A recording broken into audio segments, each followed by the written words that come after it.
मटियारी में मरकज़ी मुस्लिम लीग सईदाबाद के अमीर सहाफ़ी कमरदीन बलोच जो वालिद फ़तेह सोनारो 73 वरनि की जमार में नवाबशाह अस्पताल अंदर वफ़ात करे वियो।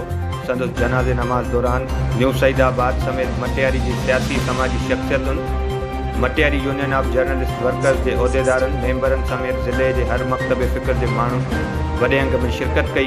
संदसि जनाज़े नमाज़ बाद संदसि फातिहा जो सिलसिलो हिन वक़्त ताईं जारी है। नऊ देरो में क़ौमी अवामी तहरीक पारां सिंध में वधंदड़ बदअमनी मेरिट की लताड़ कारपोरेट फार्मिंग खिलाफ़ एहतजाजी रैली कढी वई। एहतजाजी रैली के अगवान सिकंदर लाशारी, अब्दुर्रहमान सिपड़ियो ऐं ॿियनि चयो, सिंध में हर पासे बदअमनी ज़ोर वठी रही है।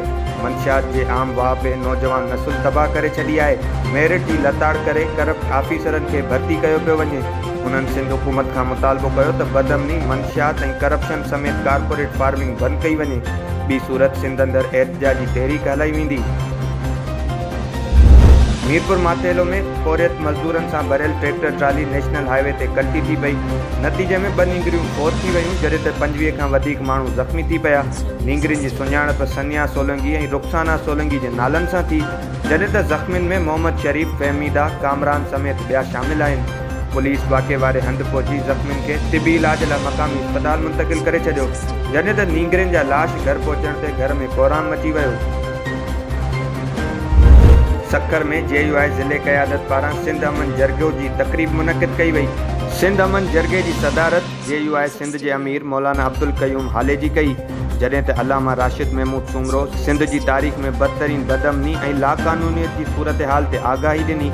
सिंध अमन जरगे दौरान डॉक्टर इब्राहिम खान जतोई, सरदार पप्पू खान चाचड़ समेत ॿियनि शिरकत कई।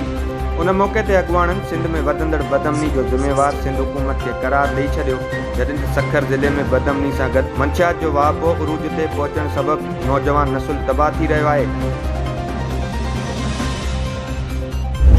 भिटशा में शाह अब्दुल लतीफ़ भिटाई के 282 उर्स की तैयारियों बाबत कमिश्नर हैदराबाद की सरबराही में इजलास तलब किया वियो।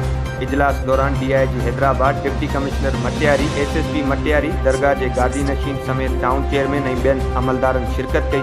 उन मौके ते कमिश्नर हैदराबाद अमलदारनि खे हिदायत कंदे चयो त उर्स दौरान ज़ाइरीन के पेश ईंदड़ मसलनि, सिक्योरिटी ऐं सफ़ाई के निज़ाम समेत बिजली की लोड शेडिंग ख़त्म करे रोड रस्तनि के रोशन कयो वञे।